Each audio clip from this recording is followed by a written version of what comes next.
welcome. One of the things we're doing this year is this Hot Topics in Commercial Real Estate series. So our second session today is about sourcing capital for real estate in 2025. Before we get into that, just want to talk about some upcoming events.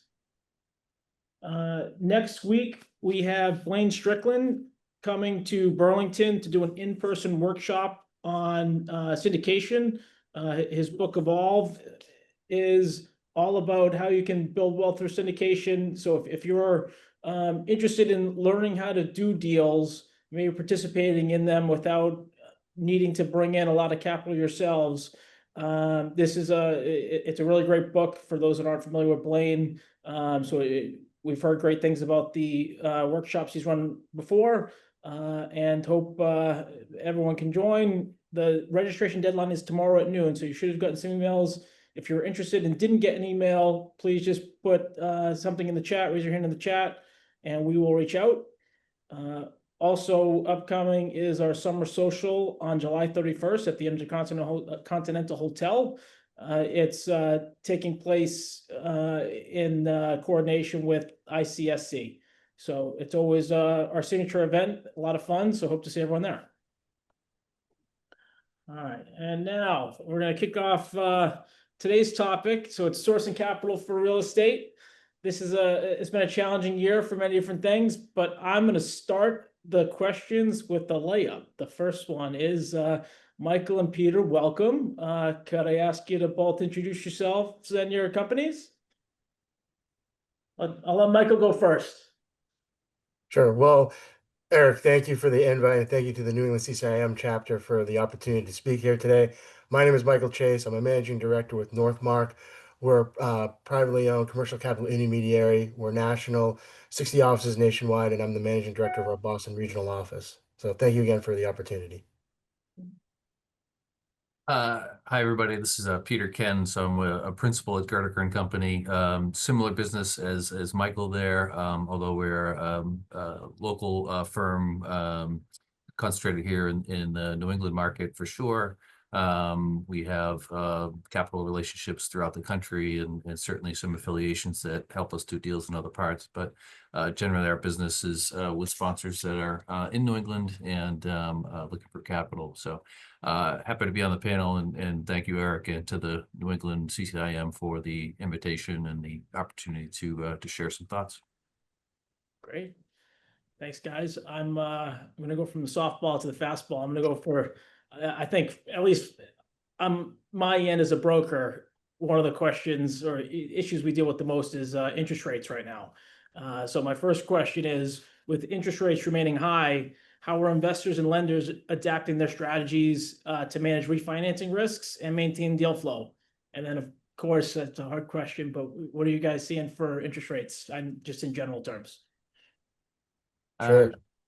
Sure. I'm happy to maybe kick it off and then allow Michael to maybe correct me if I get astray. But I think it's sort of common to hear that interest rates are high right now, and it's really I think somewhat of a short-term perspective, right? If you look back 2 years ago or 3 years, 4 or 5 years ago, rates were in the sort of 3 to 4 to 5% range, and everybody was just doing deals left and right. And it's important to note that that's not normal, right? That our rate environment now, if you're talking about interest rates being between sort of 6 to 7%, is actually much more normal if you look back historically. So while yes, they're high compared to the last couple of years, it's still an environment where deals can get done. And Michael's been in the business as long as I have. If you look back at some very high productive years from a real estate debt standpoint, in call it 07, 08, we were doing lots of business, and those rates were 6 to 7%. So I think part of the issue here is that it's just there was a very strong run up in rates over the last couple of years that have sort of tempered the market, and then whole bunch of other things, certainly in the last couple of months, that have caused a lot of concern as well. So kind of that was my maybe general overview on rates. As far as how the market's dealing with it, and particularly how lenders are dealing with it, it's really, again, once you get to some sort of equilibrium rates, it's really becomes a math issue, right? So some of the issues that you're seeing in this current market is loans that were originated, 4 or 5 years ago with rates at, 3 or 4% that, may have been a steady cash flowing property. And those loans are underwritten with a lower interest rate so that they were fine when it comes now time to, refinance those properties. Though that cash flow is not supporting, a 6 or 7% interest rate today. So you need to find ways to help fill that gap. And generally, we've seen lenders be patient with their sponsors, especially sponsors that are well experienced and are cooperating with lenders. So some of that is in the form of extensions or modifications of loans that maybe can put it into an interest-only period for some time. Certainly there's been some distress and lenders that have had to take back properties or properties being foreclosed on. But for the most part, we haven't seen that level of distress. It's more just dealing with the factors at hand, taking a deep dive into the cash flows of the property, and working together to find a solution to solve for basically what is the interest rate issue. So. Yeah, and I would just like to echo a lot of what Peter talked about. Certainly, he's correct. Going back historically, the interest rates that we have today are are normal when you look at it from a historical perspective, and those ultra low interest rates that we had for about a decade were abnormal. And we don't necessarily want to have a global pandemic so that we can go back and get 3.5% interest rates. Um, Well, I would say that interest rates are high, still elevated or certainly above normal, are at the short end. So your construction loan borrowers, your bridge loan borrowers, they're the ones that are really hoping for that better day when the Fed can cut some rates and they can relieve some of the pressure on their construction loan finance and their short-term financing. But long-term financing, if you know, spreads are actually pretty tight right now, especially because mortgages are providing such a great relative value for lenders. So where corporates are trading, we're seeing a tightening on the mortgage spread. So overall rates, yeah, if you're doing a life company loan, something in the high fives to low sixes is still available. Many banks today are probably pricing around the mid sixes. So those are rates that deals should be able to get done and hopefully can get done using some of the strategies that Peter talked about that might be needed if there's cash flow that's tight, but hopefully if the property had been a 10-year deal, there'd been some cash flow appreciation over that 10-year period that you can still move forward and get into your next loan. Quick follow-up, because one of the things you both sort of said that generated an idea. I know the residential team at my firm has been utilizing like discount points or prepaid interest as ways to get interest rates down for mortgages on the residential side. Have you all seen that on the commercial or investment side? Certainly, Fannie Mae and Freddie Mac from the agency, they were the really ones to take the lead on that a couple of years ago and providing that opportunity for those rate buydowns. And for deals, particularly the ones that were cash flow constrained, there was some accretive benefit to buying, paying to have your rate reduced by, another quarter to half point, and then realizing the extra proceeds that can come from that. There is willingness from other lenders to have that discussion, but it's probably not as prevalent as you see either from the agencies or in CMBS. Yeah, I would echo that comment, Michael, and really it's from their standpoint, it's a very formulaic thing, right? So if you are underwriting a deal and you're not quite getting there on proceeds, whether it's the agencies or with CMBS, you're paying an upfront fee for a lower interest rate, and then you can qualify for a higher loan amount. As Michael alluded to, we see a little bit of that with some of our life insurance companies, although it's not, sort of a stated thing in every deal, and even less of that with the banks. It's more of an institutional type play. Great, thank you. You both have already touched on this too, but one of the things that we're seeing, of course, is as these loans are coming due, being 5 or 7 year or 10-year loans, when they were first done, the interest rates were much lower than they are right now. you talked about getting modifications, and just curious about strategies you're seeing overall for borrowers that are facing these refinancing difficulties. And if you guys have already touched on it, like we already did, I guess if there's anything to add to it, but like just I know that's a big topic right now for some of the owners we're working with. Yeah, I mean, some of it is simply, there needs to be additional equity, input in the deal. In a case where, the sponsor can do that himself, that's the easiest path. And again, it's the sponsor's determination that, look, if I need to put another 500,000, $1 million into this deal, am I going to get an adequate return for that? In the cases where, maybe there's an adequate return available for those additional funds, but the sponsor just doesn't have it, then, we've had some success bringing in some outside equity to sort of fill that gap. And I use equity sort of a catch-all term. There are, various types of secondary debt, or you talk about mezzanine loans or preferred equity, or just common equity. Again, in the cases where the prospects for the property and cash flows going forward would justify, the additional equity put in, then we help, some of our clients fill the gap that way and raise, secondary financing or equity for them on those cases. And just to follow up on that a bit, Eric, as you mentioned, you have a higher interest rate environment, which can impact cash flow or debt service coverage. But with that higher interest rate environment, borrowers are getting a bit squeezed because you have higher cap rates. So valuation could also be unbalanced as well. But then you employ those strategies that Ken mentioned. You can either look at selling at that point, which is what some of the transaction volume that we're seeing in the marketplace happening today. You're not seeing the discretionary sales. You're seeing sales that are taking place because there is a maturity, there is a call for redemption, there is something that's motivating that transaction to happen. Or if they are going forward with the refinance, they're either bringing in the fresh capital themselves or using some of those other capital mechanisms that Peter mentioned, preferred equity, mezzanine, what have you. Great, thanks.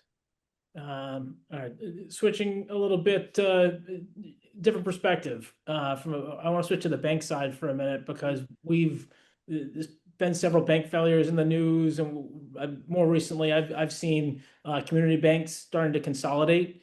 So curious how that's impacting the financing market and what types of loans banks are willing and not willing to do right now. I'll start off on this one. I would say, Eric, that at least we're not 2023. We're not Silicon Valley, Signature Bank, First Republic. I'm not familiar with any major bank failures. There might be a few smaller banks nationally, but you are correct in the consolidation trend. You have Rockland Trust looking to merge with Enterprise Bank. You've got Eastern Bank buying Harbor One.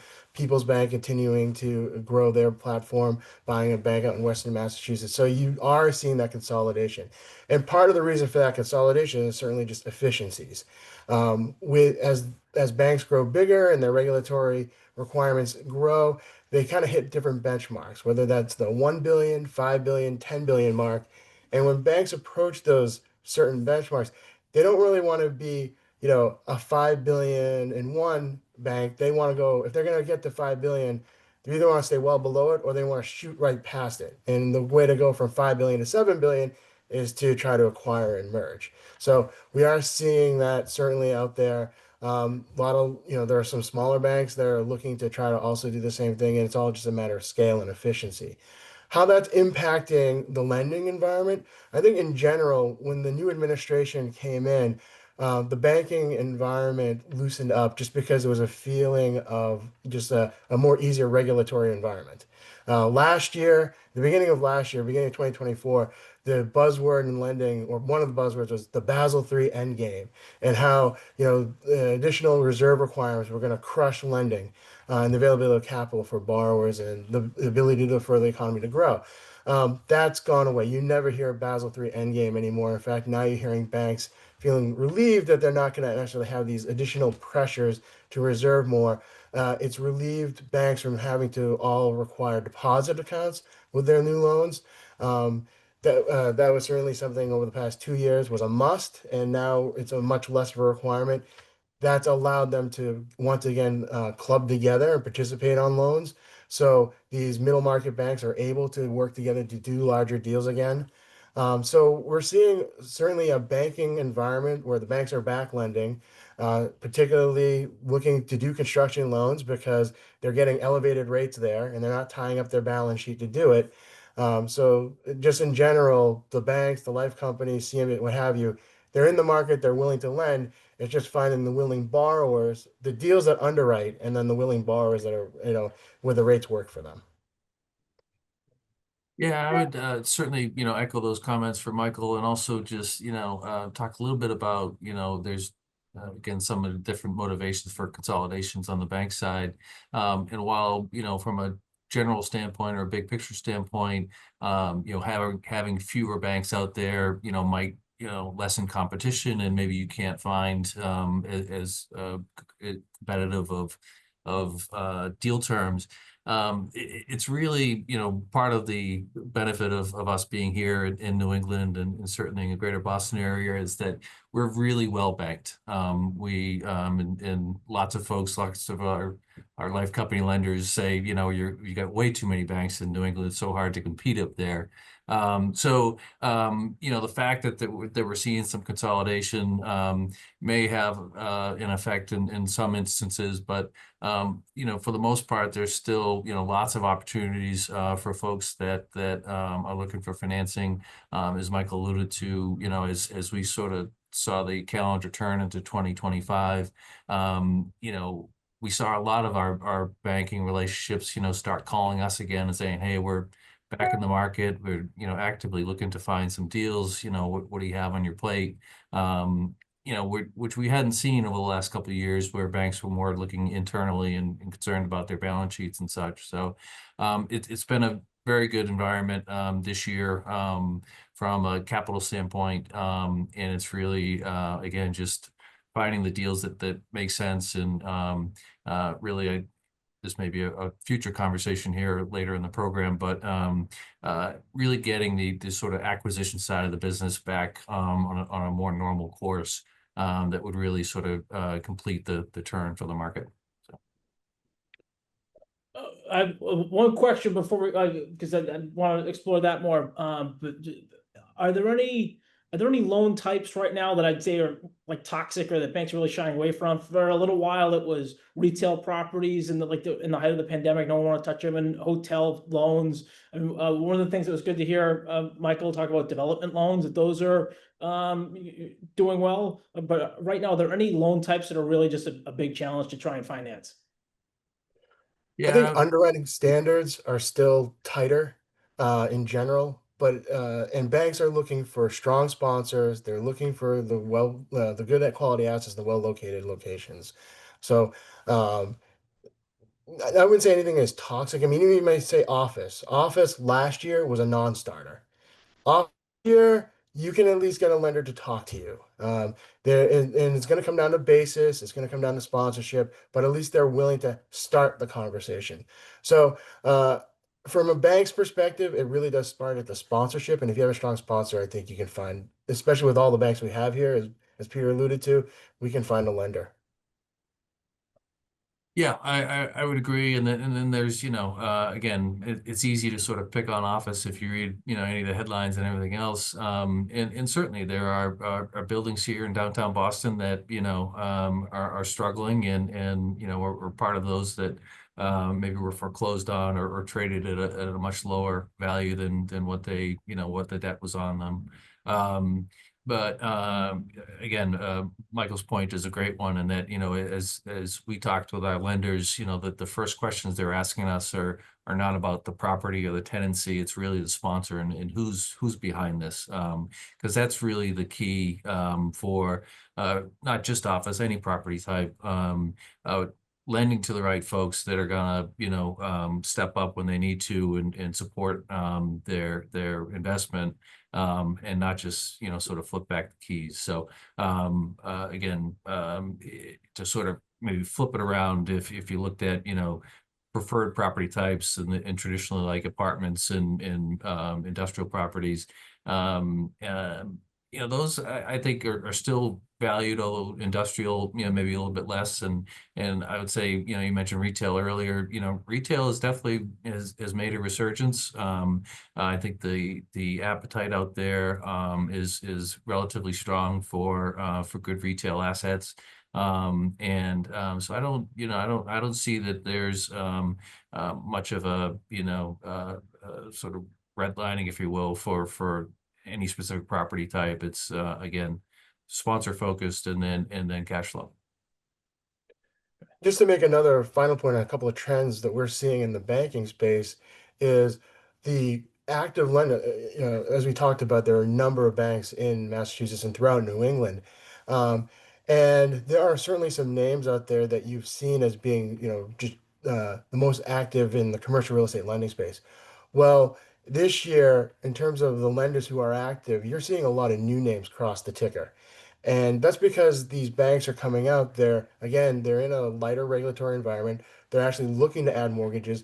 But those banks that may not have been as active in the last cycle, they're now willing to be active now because they don't have balance sheets that are tight, or they don't have office properties on their balance sheet that they have to worry about or keep an eye on. They're just looking to add mortgages to their overall portfolio. So you are able to see a couple of new names that you hadn't seen before active and willing to do deals. And again, to the point of being sponsored, one of my associates recently was able to place a loan for a developer up in Maine, and was able to place a construct.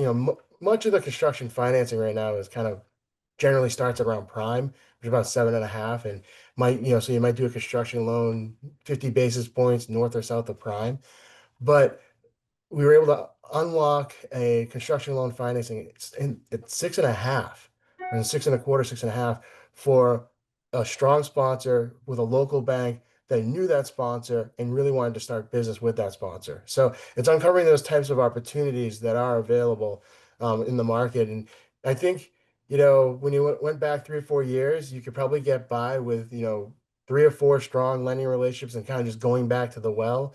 But over the past year, 18 months, you really have to clear the market. You really have to kind of call on everybody because you're just not sure who may or may not be looking at a deal just a little bit differently than the next person and just willing to get aggressive. Great.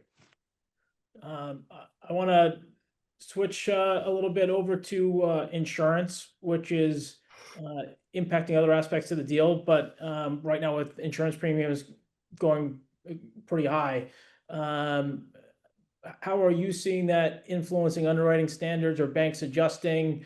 And how are you seeing that impacting deals on your end? Yeah, I would say it's certainly very much a top concern, especially as you're looking at, new projects, construction deals, new developments that, generally when we're putting a construction deal together, you kind of underwrite things on the front end for cost. What's it going to cost to buy the land, and what's it cost for hard costs to build, and the soft costs and that sort of thing. And so you sort of build the model with that, and then you're looking at, okay, once we have it built, what are we going to get for rents, and what are the expenses? And those are models we put together all the time, and again, once we sort of get further along, they're proved out with some appraisal backup and that sort of thing. But to speak about insurance specifically, those numbers get scrutinized very closely. That it's in this environment, and while we're somewhat insulated here in the Northeast, there are still some climate events that have caused premiums up here to increase. But to take an extreme example, if you to go look and do a development project down in Florida, it might be difficult even to find a provider to provide property insurance coverage down there. So it's very market specific, but it is one of those line items that as we're underwriting deals, we look at closely with our sponsor, and then in turn, when we're presenting, these loan opportunities to our lenders, it's something that they'll, look at very closely on the front end as well. And again, it's an expense that needs to be underwritten. It needs to be supported, and ultimately, if premiums are up, it's going to reduce the amount of your pro forma net operating income, and as such, it'll likely reduce the amount that you can borrow on that asset. Absolutely. And just kind of build off what Peter was already talking about. Insurance, it's everybody's favorite topic, right? Which is why whenever I go to any panel, they never talk about it.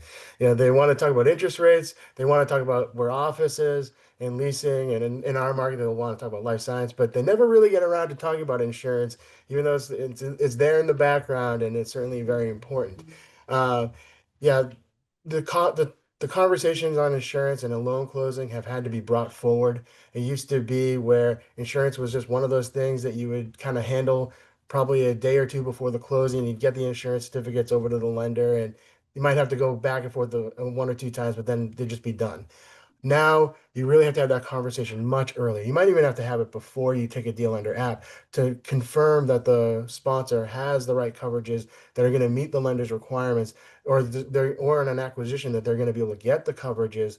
As Peter alluded to, there are certain times and places where you just can't even find the providers, or you can't find them at a reasonable price, and you don't want that to derail a deal at the last hour. So you have to have those conversations much earlier, especially if you have a sponsor or a transaction that's moving from a different type of lender. For example, if we have a sponsor who's historically a bank borrower who's now moving over and doing their first agency deal, we definitely want to have that conversation on insurance much earlier, just to make sure that, again, they're going to have a program and insurance policies that are going to meet a new lender's type, the requirements of a new lender type. Right. And Karen asked a question in the chat. Thank you, Karen, about how climate risk is impacting underwriting. And you guys have touched on a little bit as it relates to insurance. But is there anything specific to climate risk that is now being addressed as part of underwriting?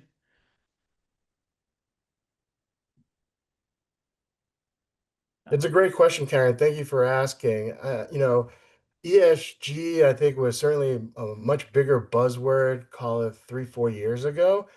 And certainly, I think lenders are cognizant of, where certain properties are located, if they're on a coastal area, especially if it's a new development, where the mechanicals going to be. Are they going to be in the basement still? Are they going to be elevated? Um, so I think people are looking at that, certainly, sustainability going forward.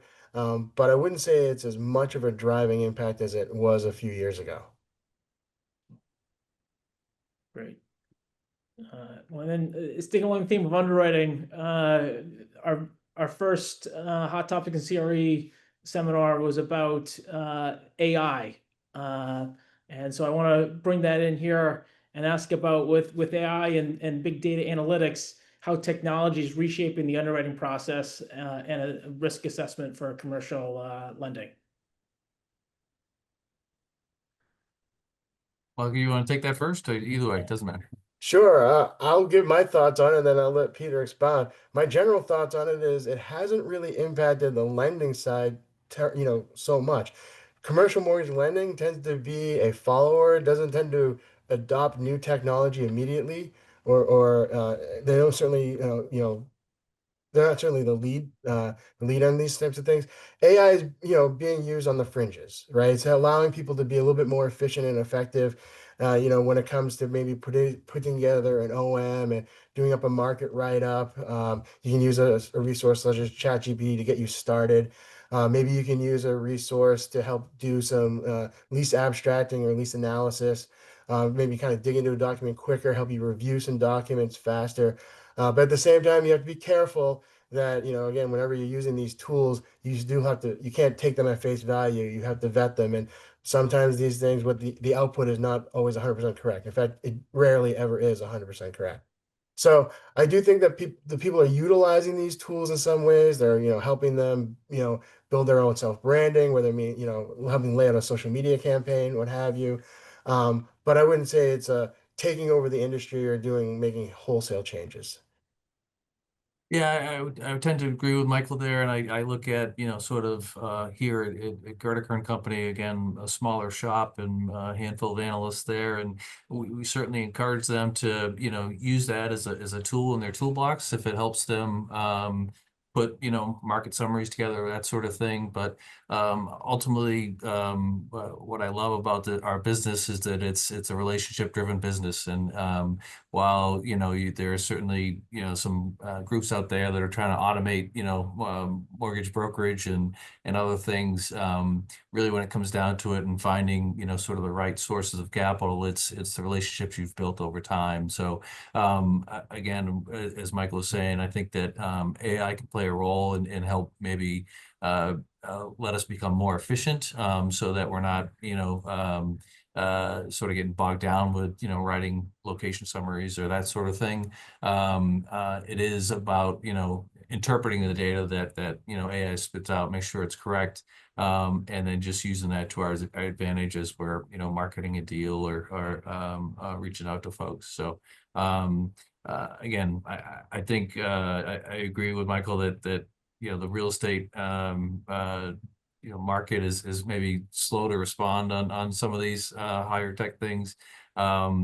But I think to the extent that it can be make us more efficient, then we're generally pursuing those opportunities. So Great. I want to put a reminder, if people have questions, feel free to enter in the chat. I've got a whole list of topics that I'm curious about, but everyone that registered, please feel free to chime in as well. Another question I have, because my primary focus is Boston, and one of the things we're seeing right now is office buildings being converted to residential, and to some extent other uses. Life science was, lab space was a big thing for a little while and seems to have faded. But the residential conversions are big, especially with some of the tax incentives. How are these transformations impacting financing structures? yeah, so I think it's in theory, I think it's a great program, and I think it's obviously the city of Boston has a program to abate taxes for a period of time if you're converting to residential, and it helps make the numbers work. I think in practice, at least the last couple of years here, as we've looked at a number of transactions, it's really hard to make it work, right? So there's one is just sort of the physical properties of the building and its footprint and its layout, and whether or not an actual office building could lay out properly for and be a viable housing or apartment or condo property. And so I think that's sort of the first hurdle that you need to get over, and it's not just sort of layout, it's things like HVAC and the core and that sort of stuff. So sometimes that becomes too big of a hurdle. If you get beyond there, then you're looking at things like feasibility, which you would do in any construction project, and sort of just taking a look at what the costs are to do the conversion, and lease up and that sort of thing, and the downtime. And in a lot of cases, we're looking at it and we're saying, look, even though you have maybe a lower basis on this office building, the costs are such to retrofit it as a residential property, just make it infeasible. It would almost be better if there was no building on that ground at all, and you could sort of build ground up. You again, I think the incentives from the city are on the right path, and I think that it does help some of those conversions underwrite and become feasible. But I think in our experience, and Michael, I'd be interested to get your take too. My sense is that the ones that we've looked at with our clients, at best, it's maybe 1 in 10 that might become a viable option, and even fewer than 1 in 10 that actually are going through. So. Yeah, I absolutely agree with you, Peter. Boston, like many of the other gateway cities, Boston and New York, San Francisco, the delta between the values of office and multifamily still make it very much a challenge to make the numbers work for the conversion. I think it's famous Gensler Architects was a group that did an analysis of the Class B office buildings in the downtown area. I think they only found potentially 8 buildings that may have been, worthy of kind of digging into deeper for potential conversion. And that helped to motivate the city to come up with some additional enhancements in there. The credit program, I'm sorry, the tax abatement program that Peter alluded to earlier. So I think at this point, there are about 15 projects in that pipeline that have been approved or pending approval in that program. It only represents about 700, a little over 700 units for those 15 projects. So we're not talking about huge numbers of units, particularly the demand or need for additional housing in and around the city. And to my knowledge, of those 15, there's only one that's currently undergoing right now, underway, and it's I think that one's one of the smaller ones. I think it's only 15 units. The rest are still very much TBD. Even the ones that have been approved, they're still trying to figure out, okay, does this convergence, will it make sense for us to ultimately move forward? And again, making those numbers work is posing difficulty unless they might get some additional enhancements or benefits from either the city or the state. Yeah, maybe just a quick follow-up to that, Michael, and one in particular that I think is in process and I believe is going to go forward.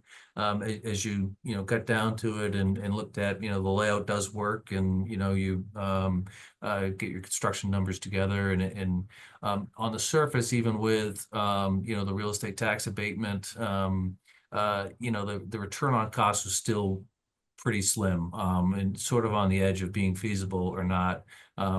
For sort of example sake, call it 6%, right? So if I think a baseline 6% return on cost for an apartment project is probably about as slim as you could get there. And this was at about a 6. The reason I think it's going to work and it's moving forward is that they were also able to get historic tax credits, right? So it's again, you're saving the shell of the building. It's a historic building, so you can get both state and federal tax credits. That helps reduce the amount of outside equity you need to raise and helps boost the returns. So to Michael's point, sometimes just that tax abatement's not enough. You need other things to enhance it.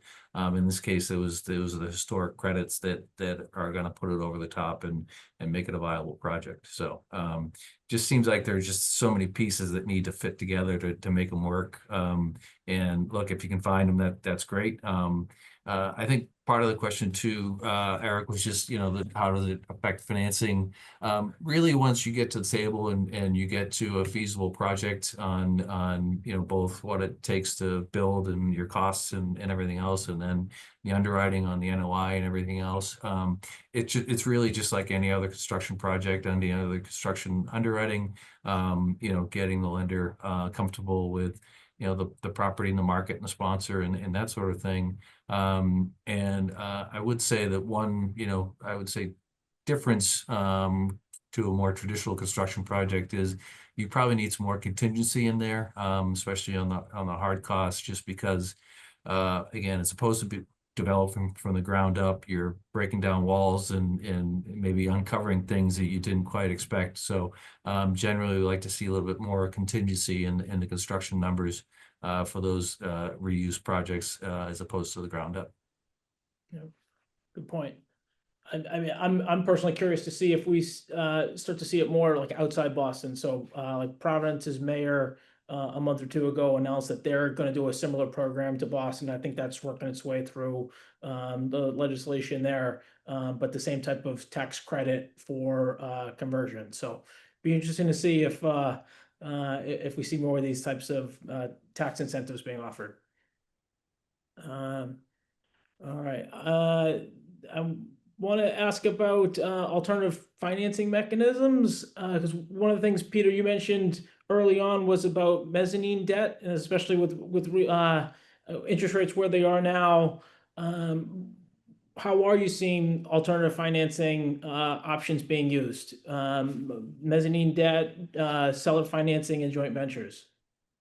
Sure. So I think one thing we hadn't really touched on, and if we sort of look at alternative financing options, are debt funds, right? So Michael and I have talked about banks and insurance companies and the agencies.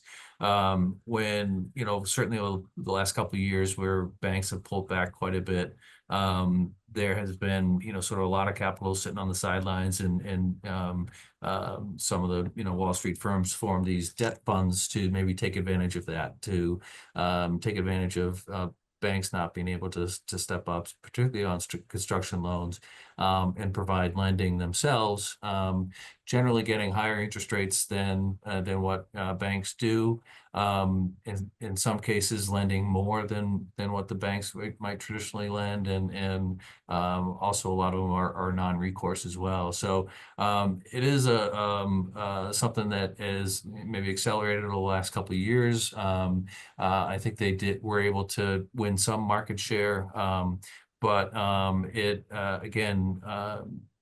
As you talk about, the feasibility of in this case construction loans, it's the cost of your debt is one factor, and how that drives feasibility. And if you're paying 8 or 9 or 10% for your debt, as opposed to 6 or 7% on your construction debt, that changes the numbers too, right? So we have seen debt funds come in, I think, to a limited extent, as an alternative financing source. But I also think, again, with this turn of the calendar, great to see more of the traditional banks back in, and providing plenty of capital there. As it relates to the other sort of types of financing, it's generally secondary financing, so it's behind the first mortgage lenders.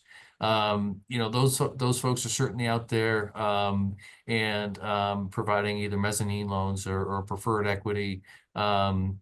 And for them, it's really, you just look at, again, the first is to make sure that the first mortgage lender is going to be okay with it. Generally, if you need a secondary financing source that needs a second mortgage, that's difficult to get the first mortgage lender to agree to. And things like mezzanine and preferred equity, where you're not providing an actual second mortgage, you're pledging your equity interest in the property to the secondary lender.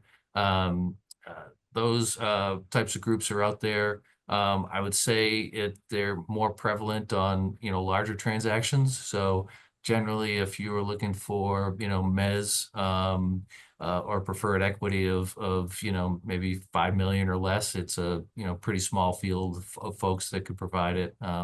Lots of those folks have a $5 million minimum for their mezz, and certainly go up from there. So sometimes you just sort of run into size issues, or just a lack of efficiency. But it's definitely a viable source from a standpoint of kind of ballpark. If you're paying again 6 or 7% on your first mortgage money, mezz is going to tend to be in the low teens. Call it 11, 12, 13%. And again, for a sense of scale, if your first mortgage lender is giving you 65 to 70% of costs, your mezz provider takes you from that 65 to 70 to up to 80, 85% of costs. So you're getting additional capital that's not quite as expensive as equity, and you're again paying probably in the low teens for that. And just to add on what Peter was talking about, in terms of some of these alternative sources of capital, they're certainly prevalent, they're available. Some of the things that we look out for, of course, especially if it's in a construction loan, is when does the money get funded, and when does the interest start to accrue? Is the money funded initially all up front as a replacement for the equity, in which case you're starting to accrue your interest right away, or is it done pari passu, so maybe you can relieve some of that accrued interest, at least at the outset of a development deal? The other thing we look at, of course, depending upon the market or the outlook of interest rates, or the cost of hedging. Oftentimes, these sources of alternative capital are floating rate and require either some kind of cap or some other type of hedge. So that can increase the cost of that capital. Right now, the cost of caps has gone down a bit, so it's certainly better than it was in prior years. But now on the other side, for floating rate deals, we're seeing a much more of a focus on negotiating the floors and making sure that these floating rate deals can actually go down lower if there is a reduction in interest rates in the future. So just a couple of other points around the alternative financing space. Great. Follow-up question, related. Karen asks, seeing sponsors seek more alternative financing, leveraging Fannie, Freddie, and agency financing. Certainly. In fact, Freddie and Fannie both recently changed their guidebooks to allow for a little bit more of the preferred equity on their loan structures. So I think that space is going to open up a little bit modestly here.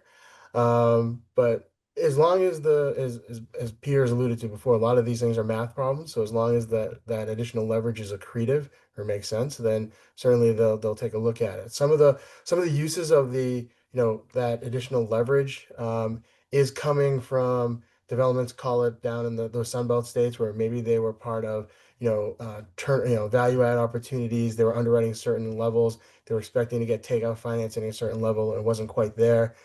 So they either have to use alternative capital to either bridge from an original construction loan to another construction financing in order to complete a project, or they might have to use some alternative capital as subordinate, mezzanine or preferred equity behind the Fannie Freddie first, in order to, fulfill the capital stack to get to the level that they were needing to get to before their initial underwriting.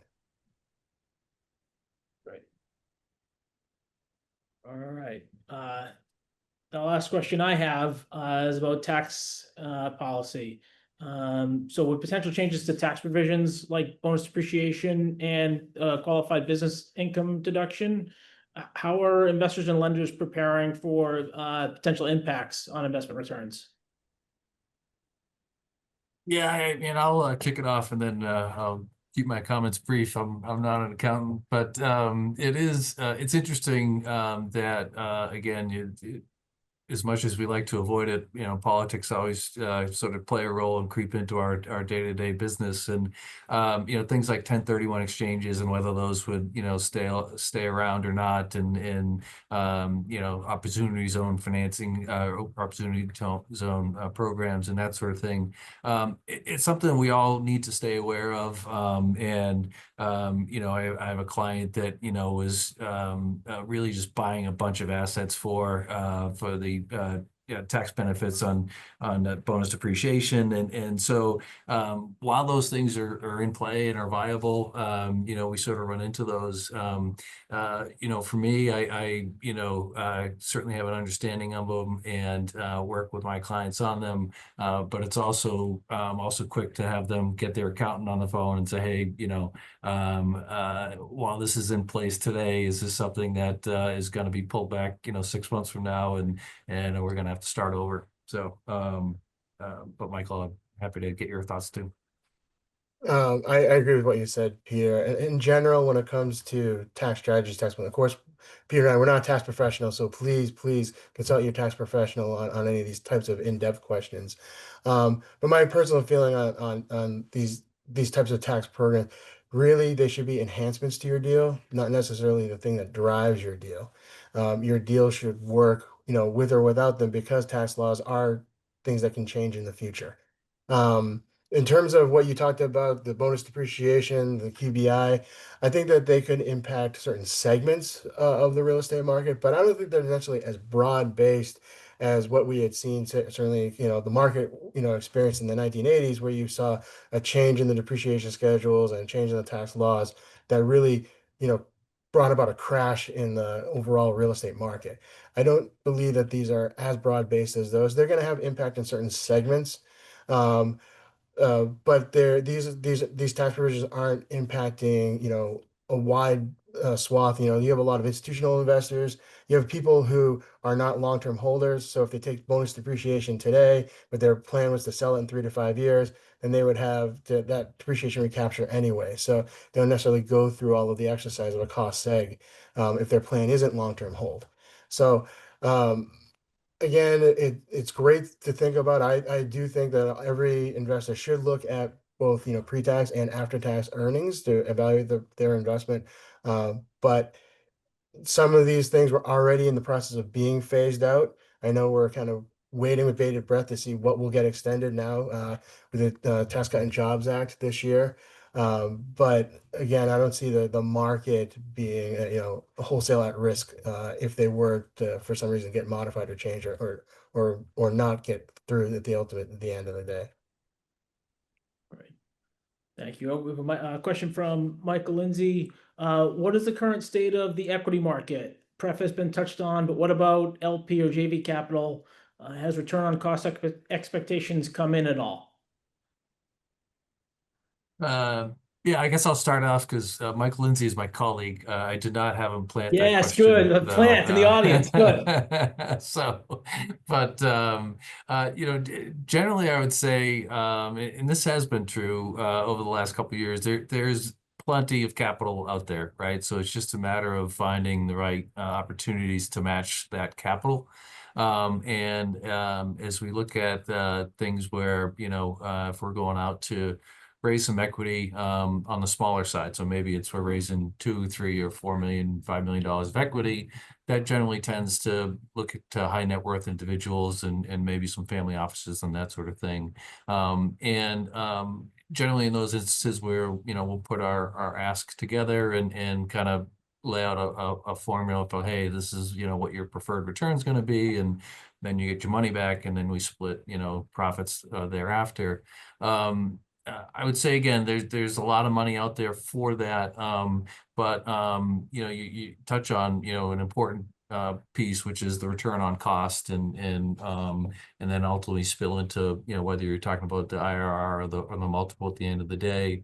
And in some cases, those numbers just don't work, right? Your return on cost is too low to attract outside equity, or you need to match up a hold period as well. You might have investors that are looking for short-term holds for folks to come in and build something and sell it at the end of the day, and maybe your developer is a long-term holder. So again, part of Michael and I's job is to find out what the sponsor wants, and whether that's hold period or other factors. Control is another big piece of it, and then go try to find the equity that matches that. So I guess to go back to Michael Lindsay's question, generally, I think that the standards have not been reduced at all. I think that there's in a case of where we are today in the market with a fair amount of uncertainty on interest rates and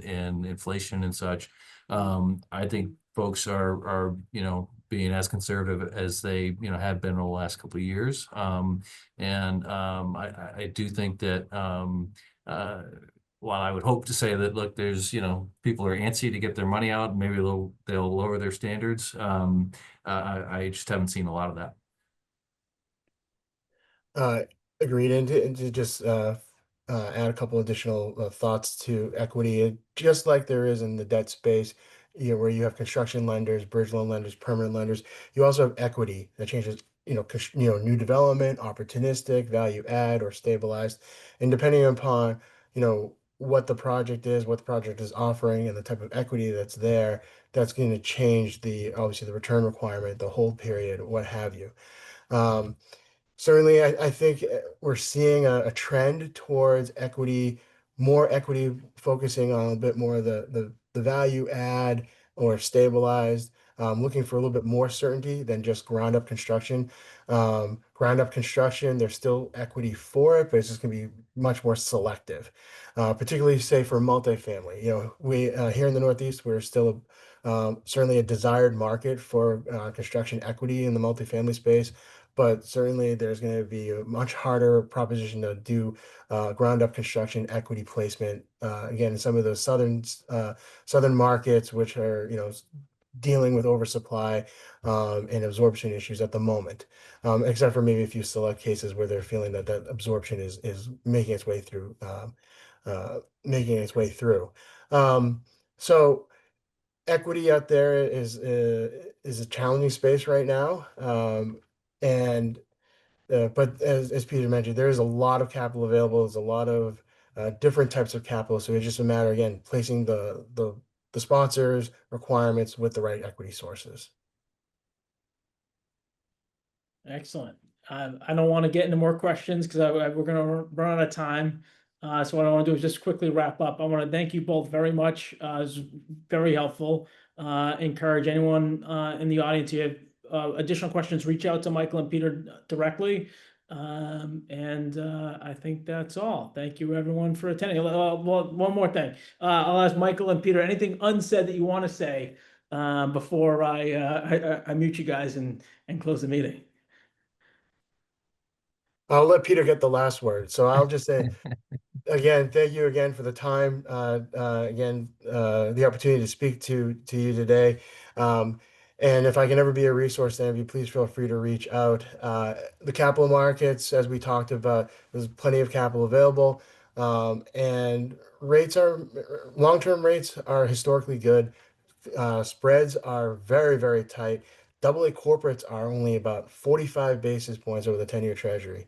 So long-term spreads are very tight. There's an opportunity there to lock in a good rate long-term historically.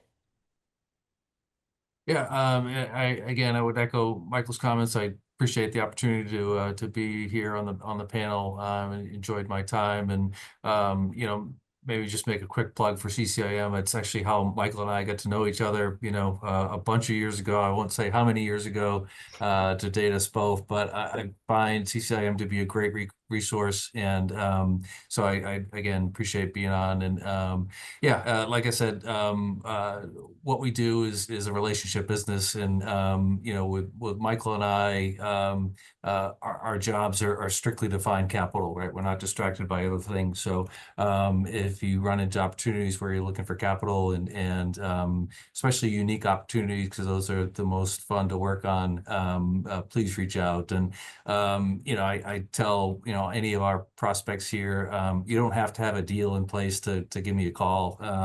I'd be happy to walk through multiple scenarios with you to see if something might fit, or maybe give you a different take on how you might approach something. Hopefully that would start a conversation that leads to doing business together. So again, thank you for having me. I want to hear about some of these fun deals, so I hope to see you at the summer social in July. Sounds good. Curious. So, okay. Thanks all for joining. Thank you, Peter. Thank you, Michael. And we'll see everyone soon. Take care. Bye.